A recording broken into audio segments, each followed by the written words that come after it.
आज की क्लास में हम चर्चा करने वाले हैं रेस्पिरेशन इन ऑर्गेनिज्म और स्पेशली हम चर्चा करेंगे ह्यूमन के बारे में। ठीक है, तो आज की क्लास में चर्चा करने से पूर्व मैं थोड़ा सा फ्लैशबैक में जाते हैं अपन, जो हमने कल के क्लास में सीखा था।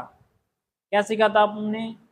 ह्यूमन न्यूट्रिशन सिस्टम के अंदर हमने जाना था कि जो लास्ट फाइनल प्रोडक्ट था जिसको हम डाइजेस्टिव फूड कहते थे, वो क्या था?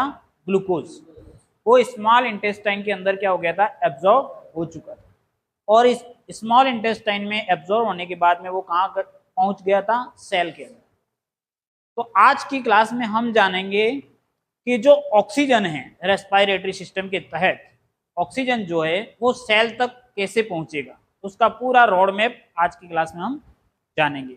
और वहां सेल में पहुंचने के बाद ऑक्सीजन क्या क्रिया करता है और उसकी क्या भूमिका है, वो आज की क्लास में हम जानेंगे। साथ ही साथ एक दो बिंदु और हम समझेंगे।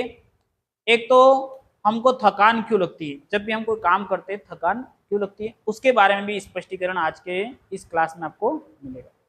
साथ ही साथ लंग्स कैंसर और उसके क्या परिणाम होते हैं और वो क्यों होता है, उसका भी हम आज की क्लास में समझेंगे। ठीक है, और इसके अलावा क्या रेस्पिरेशन केवल ऑक्सीजन के सहायता से ही संभव है या और कोई विकल्प है, वो भी इस क्लास में हम जानेंगे। तो इस पूरे सिस्टम के बारे में हम शुरू करते हैं। रेस्पिरेशन को कहे तो ब्रेकडाउन ऑफ ग्लूकोज, इसके अंदर जो जो एरिया कवर होंगे, एक तो ब्रेकडाउन ऑफ ग्लूकोज कवर होगा, next aerobic and anaerobic respiration cover होगा और ह्यूमन रेस्पिरेटरी सिस्टम कवर होगा।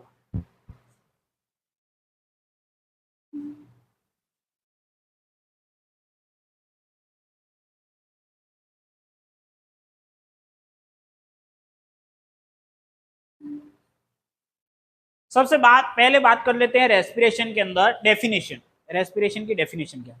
The process where organisms obtain energy by breaking down glucose. It's not just breathing, it's a fundamental chemical process. यहां पर क्या होता है इसकी डेफिनेशन के तहत कि जो हमने अभी मैंने बताया था कि स्मॉल इंटेस्टाइन के अंदर जो ग्लूकोज एब्जॉर्ब हुआ था और जो सेल में पहुंचा था, उस ग्लूकोज का क्या होगा? ऑक्सीजन की हेल्प से क्या होगा? ब्रेक डाउन होगा और ब्रेक डाउन के परिणाम स्वरूप हमको क्या मिलेगी? एनर्जी मिलेगी। ठीक है, और इस हम खाली सामान्यतः यह समझते हैं कि हम जो सांस लेते हैं नाक से, वही क्या है? रेस्पिरेशन है। दोनों एक अलग अलग चीजें हैं। वो ये रेस्पिरेशन के अंदर केवल ब्रीथिंग नहीं आता। ठीक है, ब्रीथिंग और रेस्पिरेशन दो अलग अलग चीजें हैं। ब्रीथिंग एक फिजिकल मैकेनिज्म सिस्टम है और रेस्पिरेशन जो सिस्टम है वो एक केमिकल सिस्टम है। ये बताने की कोशिश यहाँ पर ये हमारे लिए क्यों इंपॉर्टेंट है। Respiration provides the essential energy needed for all life processes, for muscle movement to thinking. ये हमारे लिए क्यों जरूरी है? क्योंकि इससे हमको क्या मिल रही है? एनर्जी मिल रही है। और एनर्जी किस फॉर्म में मिल रही है? एटीपी की फॉर्म में मिल रही है। और किस से मिल रही है? ग्लूकोज के ब्रेकडाउन से मिल रही है। ठीक है, और एनर्जी के थ्रू हम क्या कर सकते हैं? हमारे मूवमेंट से लेकर के सोचने समझने तक की सारी प्रोसेस हमारे एनर्जी के थ्रू ही होते हैं। विदाउट एनर्जी ये संभव नहीं। इसके अलग अलग पाथवेज हैं। Different organism use different method. जो अलग अलग ऑर्गेनिजम्स होते हैं अलग अलग रेस्पिरेशन के मेथड यूज करते हैं। सम रिक्वायर ऑक्सीजन, कुछ ऑर्गेनिज्म में ऑक्सीजन की रिक्वायरमेंट होती है, कुछ में नहीं होती है। जहां ऑक्सीजन की रिक्वायरमेंट होती है उसको बोलते हैं एरोबिक रेस्पिरेशन, और जहां पे ऑक्सीजन की रिक्वायरमेंट नहीं होती है या विदाउट ऑक्सीजन रेस्पिरेशन होता है उसको बोलते हैं अनएरोबिक रेस्पिरेशन। ठीक है, यहां तक इसकी डेफिनेशन और क्यों ये जरूरी है। यहीं पर मैं एक आपको चीज क्लियर कर देता हूं, ब्रीथिंग और रेस्पिरेशन में क्या डिफरेंस है। ठीक है, तो ब्रीथिंग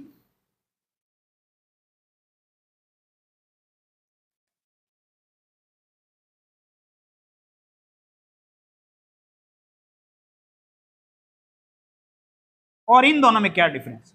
ब्रीथिंग क्या है? आपका जो यहां नाक से सांस ले रहे हो और लंग्स तक, इसका फाइनल टेक पोजीशन कहां होगा? लंग्स में।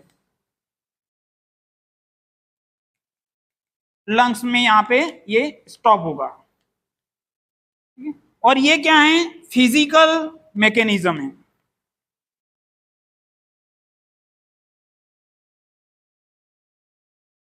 जबकि रेस्पिरेशन जो होगा उसमें जो ऑक्सीजन है आपकी वो कहां टेक प्लेस करेगी, take place inside the cell. ये सेल तक पहुंचेगा, ये जो ऑक्सीजन है वो कहां तक पहुंचेगी, सेल तक, हमारे बॉडी की जो सेल है वहां तक। कौन किसके अंदर, रेस्पिरेशन के। ब्रीथिंग के अंदर तो केवल ऊपर ही से जो आपको दिखाई दे रहा है, ठीक है, नाक नाक से लेकर के यहाँ फेफड़ों तक पहुंचने तक की प्रोसेस को हम क्या कहते हैं, ब्रीथिंग। और रेस्पिरेशन क्या है, रेस्पिरेशन सेल के अंदर प्रोसेस होता है और रेस्पिरेशन के ही मेन पार्ट है। और ये केमिकल प्रोसेस है, ये प्रोसेस कौन सा है, केमिकल प्रोसेस है। ये चीज हम इसको पढ़ रहे हैं, ये तो केवल बाहरी आउटलाइन है केवल, ठीक है, जो आप आज तक आप समझ रहे थे कि हम सांस लेते हैं वही पूरा रेस्पिरेशन, नहीं, इसको ब्रीथिंग बोलते हैं। और ये जो अंदर सेल के अंदर जो घटना घटित होने वाली है वो क्या है, रेस्पिरेशन। तो यहां पे दोनों में डिफरेंस हो गया।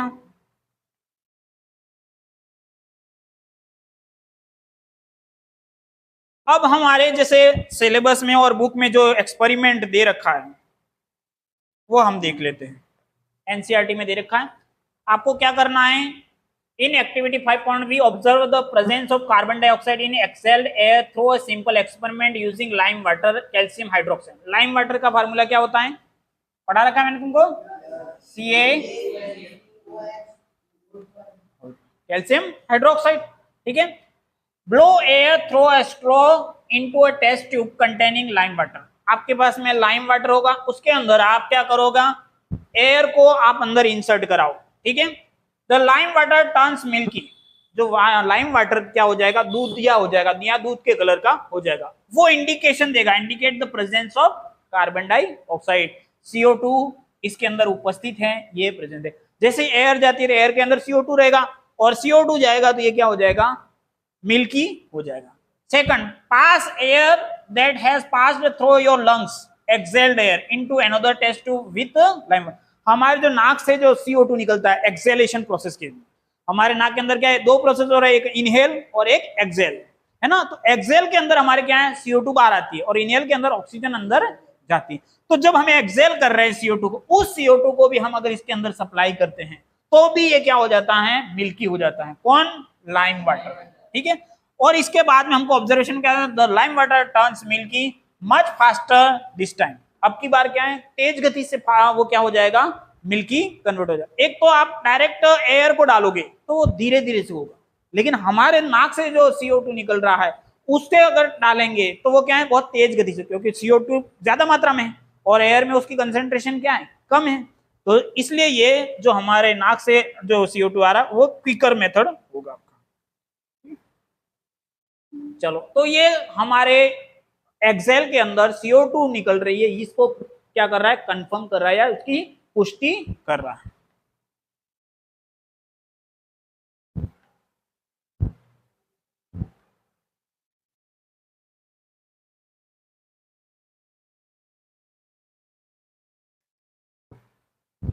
नेक्स्ट है अंडरस्टैंडिंग फर्मेंटेशन। ये क्या है, अंडरस्टैंडिंग फर्मेंटेशन।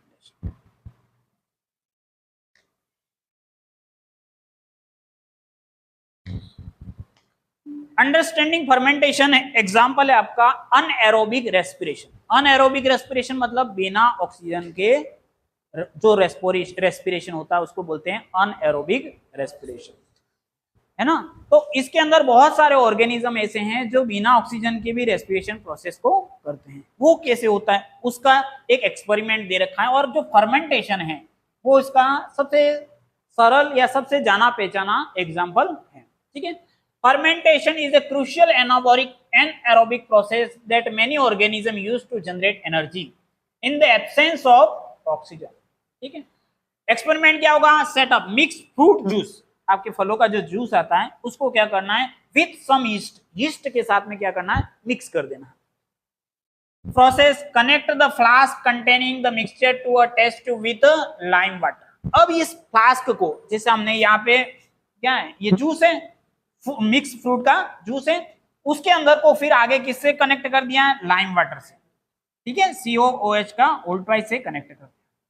अब आप देखोगे जैसे इसके अंदर यीस्ट भी है और यीस्ट के कारण से इसके अंदर क्या होगा, फर्मेंटेशन का प्रोसेस होगा और फर्मेंटेशन प्रोसेस के तहत आपके क्या निकलेगी, CO2। और CO2 निकलेगी तो ये लाइम वाटर को क्या कर देगी, आपका मिल्की। ठीक है, तो ये पुष्टि कर रहा है कि यहाँ पे जो रेस्पिरेशन हो रहा है उसमें कौन सी गैस निकल रही है, CO2, अर्थात बिना ऑक्सीजन के ये प्रोसेस हो रहा है। ठीक है, ऑक्सीजन की इसमें कोई भूमिका नहीं है। As the yeast ferment the sugar, carbon dioxide gas is produce causing the lime water turn to milky. और ये CO2 निकला है और CO2 की पुष्टि भी यहाँ पे साथ ही साथ कर दी गई है। और यहाँ पे जो रेस्पिरेशन हुआ वो क्या हुआ, एनएरोबिक रेस्पिरेशन हुआ है। ठीक है, key takeaway, this activity confirms that fermentation and anaerobic form of respiration produce carbon dioxide। ठीक है, हमारे ह्यूमंस के अंदर जो रेस्पिरेशन है उसके अंदर कौन सा है, एरोबिक है और उसके तहत हमको क्या बन रही है, CO2। यहाँ पर बिना ऑक्सीजन के भी क्या बन रही है, CO2। और इस प्रोसेस को क्या कहेंगे, एनएरोबिक प्रोसेस। फर्मेंटेशन यहाँ पर भी हो रहा है। आप देखो बहुत सारे मेथड्स हैं जिसमें अल्कोहल बनाते हैं, अल्कोहल बनाने में भी क्या है, फर्मेंटेशन प्रोसेस होता है। ठीक है, इसके अलावा आपने देखा होगा क्या, ब्रेड के अंदर भी, ईस्ट वाले में भी आपके क्या CO2 रिलीज होती है। इसके अलावा आपने जो जलेबी बनाते हैं है ना, आटे को क्या, डो को पहले से गूंद लेते हैं, उसके बाद में क्या है, उसके पड़ा रहने देते हैं एक दिन, तो उसके अंदर भी फर्मेंटेशन का प्रोसेस हो रहा है। ठीक है, तो उसमें CO2 बनेगा आपका।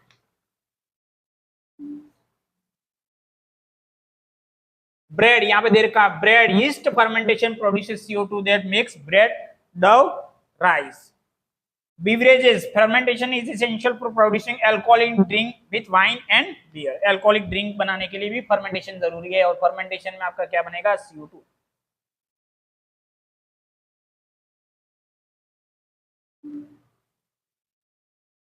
नेक्स्ट है ग्लूकोज ब्रेकडाउन पाथवे। अब ये क्या है, अगर ये अभी मैं थोड़ी देर में आपको बताऊंगा कि उसका पूरा रोड मैप, लेकिन अगर ये कहां तक पहुंचता है, सेल के अंदर जो ग्लूकोज उपस्थित है वहां पर ऑक्सीजन पहुंचता है तो क्या होता है। तो 4 अलग अलग स्टेप्स बता रखी हैं, एक इसमें एरोबिक भी है, बाकी क्या है, अनएरोबिक है। फर्स्ट है ग्लाइकोलाइसिस, ये ह्यूमन के अंदर पाया जाता है जिसमें ऑक्सीजन की प्रेजेंस होती है, प्रेजेंस ऑफ ऑक्सीजन। यहां पे ऑक्सीजन है और ये अपने किसके अंदर है, ह्यूमन के अंदर। कौन सा है, ग्लाइकोलाइसिस प्रोसेस होगा। ठीक है, इसको एरोबिक रेस्पिरेशन भी कह सकते हैं।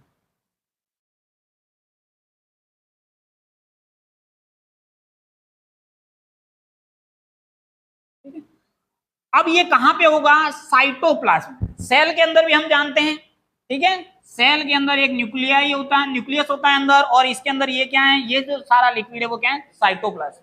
इसके अंदर बहुत सारे ऑर्गेनेलाई अंदर रहते हैं, है ना, और ये न्यूक्लियस के अंदर क्या रहता है, क्रोमोसोम होता है सेल के स्ट्रक्चर को। तो यहां पर हमारा ग्लूकोज पहले से मौजूद है और साइटोप्लाज्म में ग्लूकोज मौजूद है, वहां से ब्लड के थ्रू ऑक्सीजन यहाँ पे पहुंचा है। अब यहाँ पे ग्लाइकोलाइसिस का प्रोसेस होगा, ये क्या होगा, टूटेगा। ग्लूकोज कितने कार्बन का है, 6 कार्बन का, फार्मूला पता है ना आपको, C6H12O6। ये 6 कार्बन का है, वो टूटेगा, कितने कार्बन में कन्वर्ट हो, is broken down into pyruvate, 3 carbon molecule, 3 carbon molecule में कन्वर्ट हो जाएगा, एंड रिलीजिंग सम एनर्जी, और कुछ एनर्जी आपको मिलेगी। ये ग्लाइकोलाइसिस का प्रोसेस होगा जो साइटोप्लाज्म में होगा।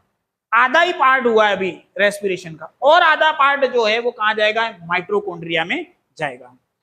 नेक्स्ट आपका स्टेप दे रखे यीस्ट के अंदर, अभी जस्ट देखा था कैसा था, यीस्ट में एरोबिक था, anaerobic, anaerobic respiration. In the absence of oxygen, example yeast, pyruvate is converted into ethanol plus carbon dioxide plus energy. This process is called alcoholic fermentation. ठीक है, यहां पर जो पायरुवेट है वो कन्वर्ट हो जाएगा किसमें, इथेनॉल। इथेनॉल का फार्मूला पता है आपको, कितने कार्बन का होता है इथेनॉल, अभी मैंने इससे पहले कार्बन वाला चैप्टर पढ़ा दिया है। मैथ में कितने कार्बन होते हैं और एथ में, मैथ में 1 होता है, एथ में कितने कार्बन होते हैं, 2, और प्रॉप में कितने होते हैं, 3। तो यहाँ पर एच की बात कर रहे हैं तो कितने कार्बन हो जाएंगे? 2, C2H5OH, ये आपका इथेनॉल है। ठीक है, ये फॉर्मेशन होगा। 3 कार्बन से आपका ये 2 कार्बन वाले मॉलिक्यूल में आएगा, साथ में आपके क्या बनेगी? CO2, और साथ में क्या होगा? एनर्जी। ठीक है, ये प्रोसेस होगा यीस्ट के अंदर। ठीक है, थर्ड बात कर लेते हैं हम अनएरोबिक मसल्स के अंदर। हमारी बॉडी के अंदर ह्यूमन में जैसे एक तो सेल के अंदर क्या हुआ था? एरोबिक, उसी तरह से हमारे ह्यूमन के अंदर ही मसल्स के अंदर आपके होता है अनएरोबिक। ठीक है, during a lack of oxygen. यहाँ पे हम एनएरोबिक कहने की बजाय अगर यूं कहें कि लैक ऑफ ऑक्सीजन, ऑक्सीजन की कमी के कारण वहां पे ऑक्सीजन पर्याप्त मात्रा में पहुंच नहीं पाती हमारे मसल्स के अंदर। Intense muscle activity, pyruvate is converted to lactic acid plus energy, this causes muscle cramps. यहां पर आपको मैंने जो बताया था एक फैक्ट कि हमको थकान क्यों लगती, हमको थकान क्यों लगती, हमारा जब काम करते थे ये मसल्स के ऊपर पूरा प्रेशर आता है, मसल्स के अंदर ऑक्सीजन पर्याप्त मात्रा में नहीं पहुंचती है, और मसल में पर्याप्त मात्रा में ऑक्सीजन नहीं पहुंचेगी तो वहां पे क्या है बनेगा? आपका लैक्टिक एसिड बनेगा। क्या बनेगा? Lactic acid. और लैक्टिक एसिड बनेगा तो मसल्स क्रम्प हो जाएंगे, मसल जकड़ेंगे। ठीक है, और हमको क्या लगेगी? थकान लगेगी। जब तक हमारी बॉडी में पर्याप्त मात्रा में ऑक्सीजन जाती है तो हमारी सेल्स बहुत ही बढ़िया रहती हैं, तंदुरुस्त रहती है, हेल्दी रहती है, सारी एक्टिविटियां बहुत अच्छे से संपन्न होती हैं, हमें दिक्कत नहीं आती। और जब भी देखा होगा आपने कभी किसी का एक्सीडेंट हो जाता है और ब्लड बाहर निकल जाता है पर्याप्त काफी मात्रा में, उस समय क्या होता है कि हमारा ब्लड क्या है? ऑक्सीजन सप्लाई का काम करता है, और वो क्या है? ऑक्सीजन हमारे ऑर्गन्स तक अच्छे से पहुंच नहीं पाती है और वो डिसफंक्शन हो जाते हैं, सही से काम नहीं करते। समझ रहे बात को? तो ब्लड निकलने के कारण से हमको जो ऑक्सीजन सप्लाई सारे ऑर्गन्स में, ब्रेन तक पहुंचनी चाहिए, दूसरे तक पहुंचनी चाहिए, वो सही से नहीं होती। ठीक है, तो यहाँ पे अनएरोबिक मसल्स के अंदर बताया है, और इसका कारण क्या? हमारे बॉडी में ऑक्सीजन तो जा रही है, लेकिन जब हम बहुत सारा काम करते हैं या दौड़ते हैं वगैरह तो हमारे मसल्स के अंदर वो पर्याप्त मात्रा तेज गति से ऑक्सीजन की रिक्वायरमेंट होती है, और वो तेज गति से ऑक्सीजन नहीं मिल पाती है। उस केस में क्या हो जाता है? आपका लैक ऑफ ऑक्सीजन हो जाता है, और इंटेंस मसल एक्टिविटी, मतलब इंटेंस मतलब आप बहुत ज्यादा मसल एक्टिविटी कराते हो, और कैसे कराओगे? काम करोगे कुछ ना कुछ हार्डवर्क। ठीक है, तो आपका क्या बनेगा? लैक्टिक एसिड, ये आपको थकाता है। ठीक है, लास्ट है एरोबिक माइटोकॉन्ड्रिया में। ये आधा प्रोसेस यहाँ पे हुआ था और आधा प्रोसेस कहाँ पे होता है? माइटोकॉन्ड्रिया में, हमारे सेल के अंदर की बात करो। साइटोप्लाज्म में हो गया, साइटोप्लाज्म में एक और ऑर्गेनेलाई घूमता रहता है जूते के आकार का, बताया रखा है मैंने सेल स्ट्रक्चर में, उसका नाम क्या है? माइटोकॉन्ड्रिया। उसका दूसरा नाम क्या है? सेल का पावर हाउस, क्योंकि वहां पे एनर्जी प्रोड्यूस होती है। In the presence of oxygen, oxygen की उपस्थिति में होगा, बिल्कुल सही है।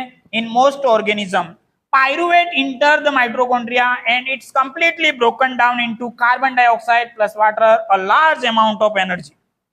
यहां पर ये कंस में कन्वर्ट हो जाएगा, कार्बन पूरी तरह से ब्रेक डाउन हो जाएगा। 6 कार्बन का था, 3 कार्बन का तो साइटोप्लाज्म में रहा, वही 3 कार्बन आगे चला माइटोकॉन्ड्रिया में, और यहाँ पे पूरी तरह से क्या हो जाएगा? ब्रेक डाउन, और CO2 बना देगा, और साथ में क्या बना देगा? पानी बना देगा, और साथ में एक लार्ज अमाउंट में आपके क्या बनेगी? ATP बनेगी। यहाँ पर 2 ATP लमसम बनता है, और यहाँ पे बहुत ज्यादा 36 ATP के लमसम, यहाँ 38 ATP के लमसम आपकी एनर्जी यहाँ पे प्रोड्यूस होती है। कहाँ पे? माइटोकॉन्ड्रिया में। इसलिए माइटोकॉन्ड्रिया को क्या कहा जाता है? Power house. चलो, तो यहाँ तक की स्टोरी समझ में आ रही है आपको? चलो आगे। अब थोड़ा सा हम नजर डाल देते हैं एरोबिक और इनएरोबिक में क्या मेन डिफरेंस है। ठीक है, अगर मैं ऑक्सीजन रिक्वायरमेंट की बात करूं तो एरोबिक के अंदर ऑक्सीजन क्या रहेगा? Requirement aerobic.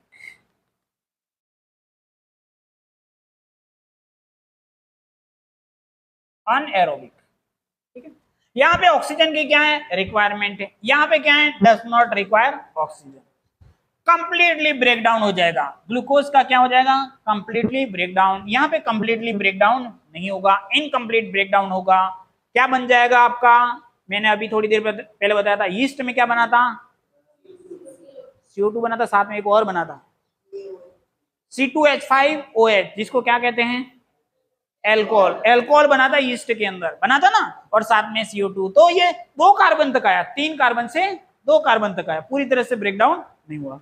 Next energy produce high amount of energy, 36 से 38 एटीपी एनर्जी निकलती है। यहां पर कितनी निकलेगी, केवल 2 एटीपी निकलेगी ईस्ट में, ठीक है। Next and products carbon dioxide और क्या निकलेगा, वाटर। यहां पर क्या निकलेगा, इथेनॉल, या फिर हमारे मसल्स में होगा तो क्या निकलेगा, लैक्टिक एसिड, ठीक है। नेक्स्ट लोकेशन बात कर लो तो ये साइटोप्लाज्म एंड माइटोकॉन्ड्रिया में होता है, आधा साइटोप्लाज्म में और आधा कहां जाएगा, माइटोकॉन्ड्रिया में कितने कार्बन वाला जाता है, 3 कार्बन वाला, जिसका नाम क्या है, पायरुवेट, और एनर्जी कितनी मिलती है, 36 एटीपी, ठीक है।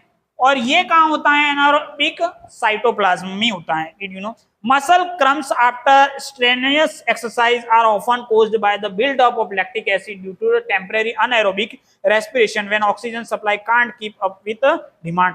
ये क्या है, मैंने बता दिया था अभी, थकान लगती है ना, हमारे मसल्स के तक पर्याप्त मात्रा में ऑक्सीजन नहीं पहुंचती क्योंकि हम बहुत ज्यादा एक्सरसाइज करते हैं, और टेम्पररी कुछ पल के लिए भी आपके वहां तक पर्याप्त नहीं पहुंचेगी तो आपको क्या होगा, लैक्टिक एसिड बनेगा और आपको थकान लगेगी।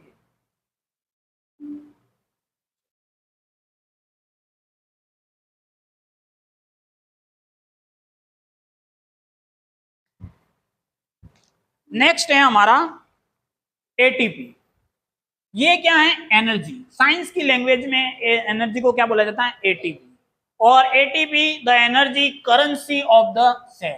ये करेंसी मान लो, जैसे हमारे करेंसी के बिना काम नहीं चलता है, हमको करेंसी की जरूरत रहती है, करेंसी मिली है तो बढ़िया काम चलेगा, ठीक है। वैसे वैसे हमारे बॉडी के अंदर भी क्या चाहिए, करेंसी, और वो करेंसी क्या है, एटीपी।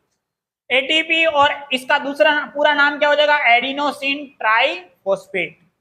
इसका पूरा नाम क्या है, adenosine triphosphate is the direct source of energy for most cellular activities. Think of it is as the cell's rechargeable battery और इट्स यूनिवर्सली एक्सेप्टेड करेंसी। कहां, बॉडी के अंदर यूनिवर्सली है, बाहर ले जाओगे तो नहीं, बाहर तो रुपया पैसा ही चलेगा, ठीक है, बॉडी के अंदर की करेंसी है, ठीक है। How ATP is formed, energy releasing during respiration is used to combine ADP.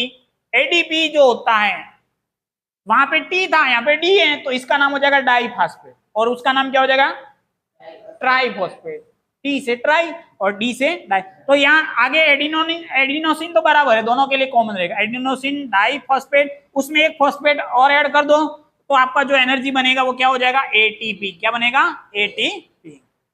Function of ATP, mechanical energy, powers muscle contraction and cell movement. हमारे मसल्स को कॉन्ट्रैक्ट करने में, आपके हैंड को मूवमेंट कराना है तो इसके मैकेनिकल एनर्जी के बिना संभव नहीं है। अगर आपको एनर्जी नहीं मिले, काफी 6 महीने तक आपने खाना नहीं खाया और फिर आपको हाथ भी हिलाना पड़ेगा ना, तो मुश्किल हो जाएगा, ठीक है। लंबे समय तक अगर आप खाना नहीं खाते हो और आपके अंदर एनर्जी नहीं बनती है तो प्रोसेस बहुत मुश्किल हो जाएगा। नेक्स्ट है synthesis, used to build complex molecule like protein and nucleic acid. हमारे अंदर प्रोटीन बनता है, एक प्रोटीन तो हम बाहर से लेते हैं और एक होता है हमारे बॉडी के अंदर बनता है, और वो बनाने के लिए हमको एनर्जी की रिक्वायरमेंट रहती है। नेक्स्ट है transport, facilitate active transport across cell membranes. हमारे सेल मेम्ब्रेन्स के अंदर सारा जो इलेक्ट्रोलाइट्स हैं या फिर कोई आयंस हैं उसका एक्सचेंज करना है तो वो इसकी बिना संभव। नेक्स्ट है nerve impulses, essential for the transmission of signal in the nervous system. हमारे अंदर जो कोई भी बाहर घटना घटित हो रही है वो हमारे ब्रेन तक पहुंचे, उसके लिए जरूरी है कि हमको एनर्जी। हम बैठे और नीचे से चींटी ने काटा और वो सूचना हम बिना देखे डायरेक्ट ब्रेन तक पहुंच जाता है, तो पूरा नर्वस सिस्टम बहुत ही फर्स्ट क्लास तरीके से काम कर रहा है, कि नहीं कर रहा। और इसको काम करने के लिए क्या चाहिए, एनर्जी, ठीक है। तो ये आपके क्या है, करेंसी है, ठीक है।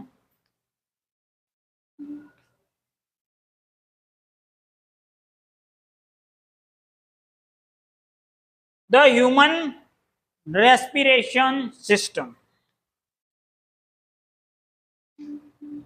अब हम बात कर लेते हैं ह्यूमन के अंदर, ठीक है। Our respiratory system is a complex network of organs designed for efficient gas exchange. हमारे अंदर बहुत सारे क्या हैं, कॉम्प्लेक्स नेटवर्क हैं, ऑर्गन डिजाइन किए हुए हैं किसके लिए, गैसेस को एक्सचेंज करने के लिए, ठीक है। तो इसके अंदर कौन कौन से आते हैं, तो सबसे पहले आप nasal passage, pharynx and लैरिंग्स, trachea, bronchi, lungs, diaphragm और लास्ट में आ जाएगा एल्वोलाई। ठीक है,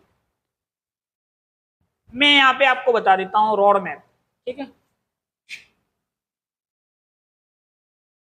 पाथ ऑफ ऑक्सीजन। सबसे पहले क्या होता है यहां पर, ये क्या है आपका नोस्ट्री। नोस्ट्रिल मतलब नाक के जो छेद है वो क्या है आपके नोस्ट्रिल, जहां से एयर क्या है इंटर करती है। ठीक है, नोस्ट्रिल से आगे जाएगा आपका ये कहां पे, नेसल पैसेज।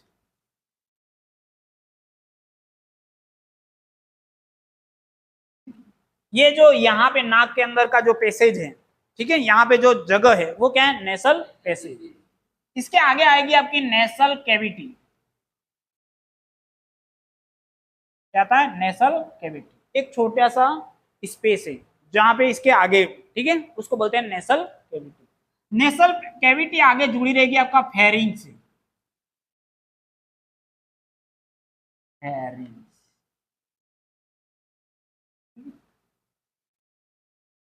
फेरिंग्स, यहां पर आपके एक द्वार पाया जाता है एपिग्लोटिस, और ये द्वार क्या करता है, दो चीजों को तय करता है। एक जो खाना हमारे मुंह में आ रहा है वो आपके फूड पाइप में जाएगा या विंड पाइप में जाएगा, वो ढक्कन उसके ऊपर क्या करता है डिसाइड करने का काम। हमारा जब ये सांस लेते हैं तो वो क्या होता है फूड पाइप को क्या कर देता है कवर कर देता है। ठीक है, और जब हम खाना खाते हैं तब ये क्या कर देता है विंड पाइप को कवर कर देता है, और वो कौन सी जगह पे रहता है फेरिंग्स वाली पोजीशन। फेरिंग्स क्या करता है हमने कल ही पढ़ा था, जो हमारा माउथ है और जो हमारा ईसोफेगस है वहां पे ज्वाइंट करने का काम फेरिंग्स का रहेगा। फेरिंग्स से आगे आ जाएगा आपका लैरिंग्स।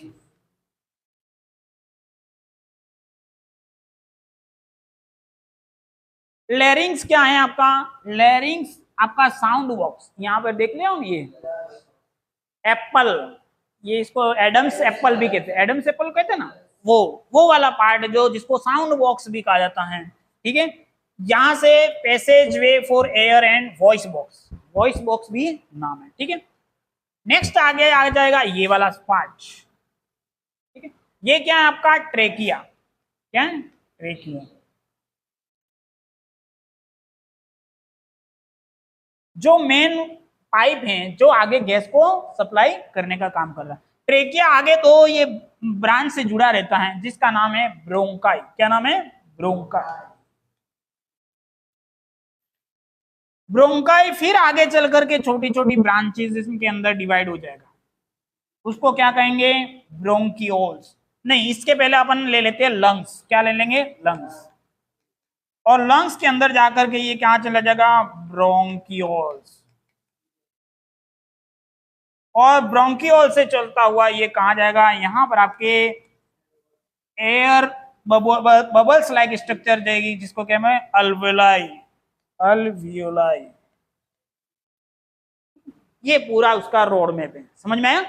सबसे पहले नोस्ट्रिल से शुरू होगा, नेसल पैसेज होगा, नेसल पैसेज से nasal cavity, pharynx, लैरिंग्स, trachea, bronchi, lungs, bronchioles, और लास्ट फाइनल प्लेस कहां पे गया एल्वोलाई, और एल्वोलाई से फिर यह चला जाएगा ब्लड कैपिलरीज। ठीक है, ये ब्लड कैपिलरीज, और ब्लड कैपिलरीज के थ्रू कहां चला जाएगा ब्लड में, और ब्लड से होता हुआ कहां चला जाएगा आपका सेल में। कहां जाएगा सेल, और सेल में पहले से कौन मौजूद है ग्लूकोज। ठीक है, ये पूरा रोड मैप पता चला। अब नेसल पैसेज क्या करता है, filters warms and moistness air, आपके जो हवा जो आ रही है उसको क्या करता है फिल्टर करने का काम करता है। हमारे अंदर क्या है हेयर्स रहते हैं नाक के अंदर, और ये क्या काम करते हैं फिल्टर करने का काम करते हैं। तो आपके जो नोज के अंदर जो हेयर है वो बहुत ही अच्छा है, प्रॉफिट है हमारी बॉडी के लिए, है ना, बेनिफिशियरी है कि नहीं वो, क्योंकि वो क्या कर रहे हैं फिल्टर का काम कर रहे हैं। आपके नाक के अंदर कोई भी आपके अनवांटेड पार्टिकल अंदर नहीं जाएगा, अगर आप वो हटा दोगे तो सारा कचरा भी अंदर चला जाएगा। ठीक है, जो आगे चल करके हमारे ये पाइप को कहीं ब्लॉक कर सकता है या फिर आगे लंग्स को डैमेज कर सकता है।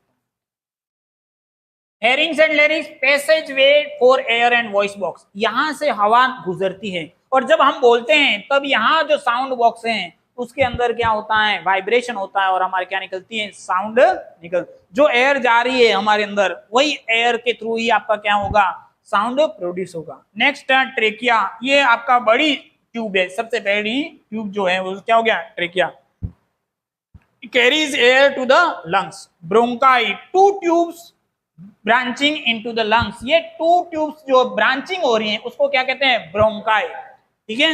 Lungs main organ of the respiration, ये जो बड़े बड़े आपको दिखाई दे रहे हैं स्ट्रक्चर उसका नाम क्या है, लंग्स, ठीक है, फेफड़े, और मेन ऑर्गन ऑफ रेस्पिरेशन भी कहते हैं। और नेक्स्ट है diaphragm, muscle beneath lungs crucial for breathing, यहां पर नीचे की तरफ आपके एक स्ट्रक्चर आ जाएगी जिसका नाम क्या है, डायफ्राम, ठीक है। और alveoli, the gas exchange unit, tiny balloon like structure at the end of bronchioles, ये ब्रोंकियोल्स के एंड के ऊपर, आप ये ब्रोंकियोल्स यहाँ पे बड़े पिक्चर में दिखा रखा है, ये देख रहे हो बलून लाइक स्ट्रक्चर, ये क्या है आपका अल्वेलाई, और इसके अल्वेलाई के ऊपर क्या हो रहेगी आपकी, ये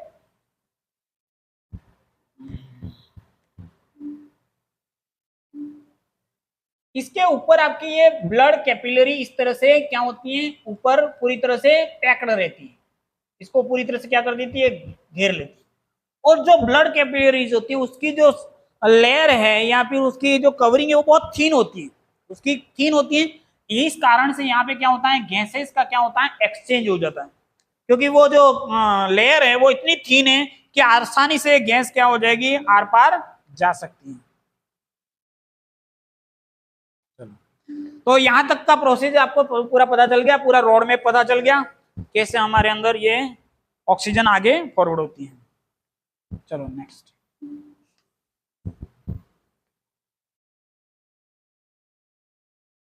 ये ब्रीथिंग का प्रोसेस बता रखा है आपको दोबारा, ठीक है।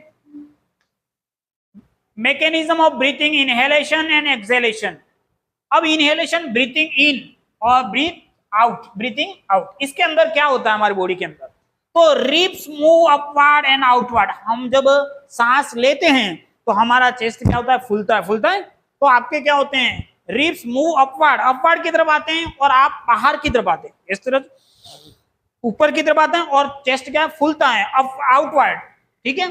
और जैसे ही आप एक्सेल करते हो, सांस को बाहर निकालते हो, तो रिब्स मूव डाउनवर्ड और क्या होता है, ये चेस्ट क्या अंदर की तरफ जाता है, इनवर्ड्स, क्लियर बात। इनहेलेशन के अंदर, ब्रीथिंग के अंदर क्या होता है, आउटवर्ड जाता है, एक्सेल के अंदर क्या होता है, इनवर्ड जाता है।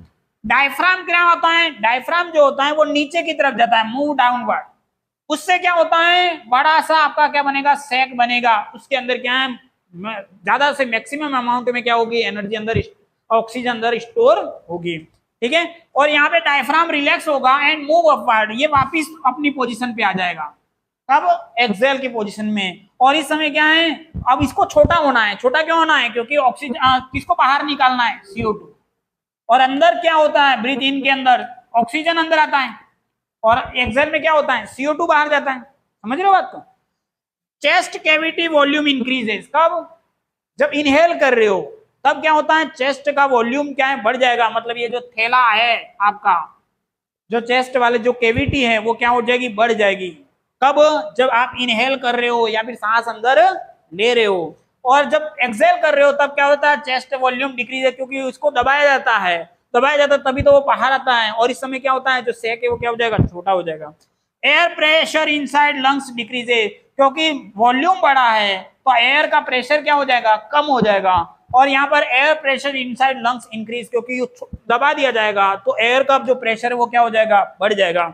Air rushes into the lung, rush into का मतलब तेज गति से अंदर की तरफ जाना, रशेज इनसाइड जाएगी, और यहाँ पे क्या होता है, rush out of the lungs, ठीक है। रेजिडुअल वॉल्यूम, तो ये आपको ब्रीथ इन और ब्रीथ आउट, यहाँ के इनहेल और एक्सेल समझ में आया, ये ब्रीथिंग है, ब्रीथिंग अलग पार्ट है और रेस्पिरेशन अलग पार्ट है, ठीक है। ये फिजिकल पार्ट है, वो क्या है, केमिकल पार्ट है। चलो नेक्स्ट बात कर लेते हैं हम residual volume. Even after excelling completely a certain volume of air remains in the lungs, these residual volume ensure that there is always enough time for oxygen to be absorbed into the blood and carbon dioxide to be released, maintaining continuous gas exchange। अब हमारे अंदर Excel होने के बाद भी कुछ मात्रा में ऑक्सीजन अंदर रहती है और उस ऑक्सीजन को क्या कहते हैं, रेजिडुअल वॉल्यूम। क्या कहते हैं, रेजिडुअल। ये क्या काम करेगी, जब भी अंदर वो जो ब्लड के अंदर ऑक्सीजन का एक्सचेंज हो रहा है वो रुकना नहीं चाहिए। अगर सारी की सारी बाहर आ गई तो उस समय क्या रुक जाएगा। तो कुछ मात्रा में वहां पे ऑक्सीजन अवेलेबल ही रहती है ऑल टाइम, जिसको क्या कहते हैं, रेजिडुअल। ताकि अंदर जो वो ब्लड कैपिलरीज के साथ में जो ऑक्सीजन का लेन देन हो रहा है, एक्सचेंज हो रहा है, वो कभी भी रुकता नहीं है।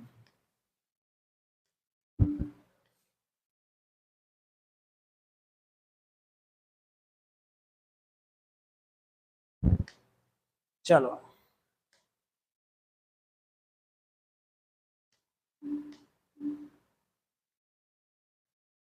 ये है हमारा, तो क्या हो गया,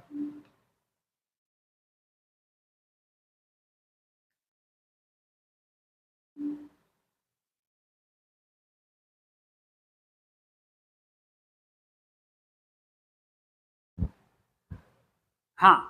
अब गैस कैसे एक्सचेंज होती है, जो एल्वेलाई बोल रहे हैं या बलून लाइक जो छोटे छोटे बबल्स हैं उसके अंदर कैसे ऑक्सीजन ब्लड के साथ में एक्सचेंज हो रहा है। ठीक है, तो आप देख सकते हो ये एल्वेलाई है। ठीक है, ऑक्सीजन जो आएगी moves from the high concentration in alveoli air to the lower concentration on the blood capillaries. जो ब्लड आ रहा है आपके, उस ब्लड के अंदर क्या ऑक्सीजन की क्या है, डिफिशियंसी, मतलब ऑक्सीजन कम है। और आपके जो एल्वेलाई है, जो गुब्बारे, इसके अंदर क्या है, ऑक्सीजन पर्याप्त मात्रा में। तो ऑक्सीजन कहां से इस एयर के अंदर कैसे जाएगा, डिफ्यूजन मेथड से। और क्या ऐसा होता है डिफ्यूजन मेथड, हाई कंसेंट्रेशन से लो कंसेंट्रेशन। जिधर कंसेंट्रेशन ज्यादा है और जिधर कम कंसेंट्रेशन है उस तरह क्या करेगा, ये मूव करेगा। क्योंकि जो ब्लड है वो क्या होता है, इम्प्योर ब्लड, यहाँ कह सकते हैं हमारे जो ये वेन्स में ब्लड होता है, उस ब्लड के अंदर क्या ऑक्सीजन की कम होते हैं, वही ब्लड इसके संपर्क में आता है और उसके अंदर क्या होती है, ऑक्सीजन इंटर होती है। ठीक है, lower concentration in the blood, hemoglobin role inside red blood cells। Red blood cell के अंदर ही क्या होता है, आपका हीमोग्लोबिन होता है और हीमोग्लोबिन के ऊपर ही क्या होता है, ये बाइंडिंग होती है ऑक्सीजन की। ठीक है, haemoglobin has a very high affinity for oxygen, picking it up efficiency from the alveoli and transporting to the body tissue. ये हीमोग्लोबिन के ऊपर बॉन्डिंग साइट होती है जहां पे ऑक्सीजन क्या होता है, बॉन्डिंग होता है। और इसके बाद में ये क्या होता है, हमारे अलग अलग जगहों तक, बॉडी के ऑर्गेनाइज तक या बॉडी के टिश्यू तक ये पहुंचा देता है। कौन, ब्लड। किसको पहुंचा देता है, ऑक्सीजन को पहुंचा देता है। और ये जो हीमोग्लोबिन है वो क्या है, हाई एफिनिटी, बहुत तेज गति से उसके साथ क्या है, जुड़ जाता है। नेक्स्ट है carbon dioxide moves from the high concentration in the blood or waste product from body cells to the lower concentration in the alveolar air ready to be exhaled। अब हमारी जो वेन्स हैं, जो आपको आप देखोगे पर्पल कलर का blood दिखता है, और जो आपका प्योर ब्लड होता है, ठीक है, जो आर्टरी में बहता है वो अंदर की तरफ होता है। और जो वेन होती है जो ऊपर की तरफ जहां इंजेक्शन लगता है वो क्या है, वेन है, उसके अंदर क्या इम्प्योर ब्लड है। इम्प्योर ब्लड का मतलब है कि अंदर CO2 वाला ब्लड है, इसके अंदर क्या है, CO2। और जो O2 वाला ब्लड है वो हमारे बॉडी के अंदर ही पार्ट में रहता है, जिसके अंदर आर्टरीज में बहता है। ठीक है, तो ये जो ब्लड है जिसके अंदर CO2 ज्यादा है, वो जब इसके अंदर संपर्क में आएगा तो इसका CO2 की हाई कंसेंट्रेशन यहाँ पे है और CO2 यहाँ पे क्या है, कम कंसेंट्रेशन में है। तो यहाँ से CO2 कहाँ चला जाएगा, एल्वेओलाई में चला जाएगा और O2 इधर से इधर हो जाएगा। तो दोनों साइमल्टेनियसली प्रोसेस साथ में चलेगा। एक तो CO2 इधर जा रहा है और O2 ब्लड में आ रहा है, और इसको ब्लड को लेकर के क्या हो जाता है, ये पर्पल से एकदम रेड हो जाता है आपका। ठीक है, the total surface area of all the alveoli in adults lungs is approximately 80 square meter, roughly the size of a tennis court। This massive surface area is crucial for efficiency gas। अब आप ये छोटे छोटे जो bubbles लिखते हैं इसका total area निकालोगे तो ये टेनिस का कोर्ट जितना होता है 80 स्क्वायर मीटर, उतना एरिया निकल के आपका आएगा। काफी बड़ा एरिया, ठीक है, लेकिन वो क्या है, राउंड कर दिया है तो वो आपको पता नहीं चल रहा है।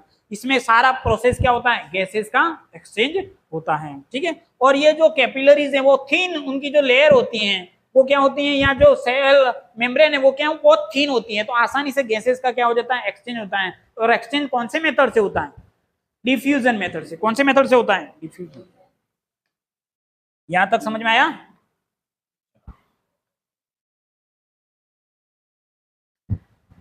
ये हो गया हमारा डायग्राम है। ये आपको mouth cavity, nasal passage, Hering's, लैरिंग्स, trachea, rings of cartilage. ये जो ट्रेकिया है उसके अंदर जो देखोगे आप वो कार्टिलेज, रिंग्स ऑफ कार्टिलेज पाए जाते हैं। बीच बीच में यहाँ पे छोटे छोटे छल्ले पाए जाते हैं। लंग्स यहाँ बीचों बीच में, लंग्स आपके ऊपर से कवरिंग होगा आपका, ठीक है, रिब्स से, ताकि लंग्स के ऊपर कोई चोट नहीं है। नीचे आप देख सकते हो डायफ्राम आ गया, ठीक है, ये एल्वेलाई सेक आ गए, ये आपको बता रहे ब्रोंकाई, ब्रोंकियोल्स, ये रेस्पिरेटरी, ये एल्वेलाई। इस तरह से हमारी बुक के अंदर एक डायग्राम दे रखा है। समझ में आ रही बात यहां तक? अब आपके क्या होता है, एक और मैंने चीज बताई थी आपको, 2-3 सवालों के जवाब आपको मैंने दिए, इसका रोड मैप आपको बता दिया मैंने, थकान क्यों लगती है वो मैंने बता दिया। तीसरा मैंने बताया था आपको कि जो लंग्स कैंसर होता है, ठीक है, उसके अंदर क्या होता है, जो सिगरेट जैसी चीजों को सेवन करते हैं तो धुआं होता है, वो धुएं के कारण से क्या होता है, इसके अंदर हेयर स्ट्रक्चर होती है, नाक से लेकर इस पूरे ट्रिकिया में, और आपको देखोगे हेयर लाइक स्ट्रक्चर होती है, जो क्या काम करती है, फिल्ट्रेशन का काम करती है। वो पूरी तरह से डैमेज हो जाएगी। रेगुलर आप स्मोकिंग को कर रहा है तो उसके कारण से वो क्या हो जाएगा, खत्म हो जाएंगे, वो हेयर जो स्ट्रक्चर है वो खत्म हो जाएगा। उसके बाद क्या है, आपका पूरी चाहे प्योर एयर हो चाहे अंदर कुछ भी कचरा हो रहा हो, वो सीधा सीधा संपर्क में आ जाएगा किसके, लंग्स के। और रेगुलर संपर्क में आने पर फिर क्या होता है कि आपके ये अंदर ऑक्सीजन को जो उसकी गेन करने की जो कैपेसिटी वो कम हो जाती है, ठीक है, और उसका जो पावर है वो धीरे धीरे क्या हो जाएगा, कम हो जाएगा, और आपको लंग्स का कैंसर हो जाएगा, ठीक है। और इस तरह से ये सही तरीके से फंक्शन नहीं करेगा। आपका जो ऑक्सीजन का लेना देना का जो प्रोसेस है वो बहुत ही इंपॉर्टेंट प्रोसेस है, और वो क्या हो जाएगा, आपका प्रभावित हो जाएगा। समझ में आ रही बात? चलो,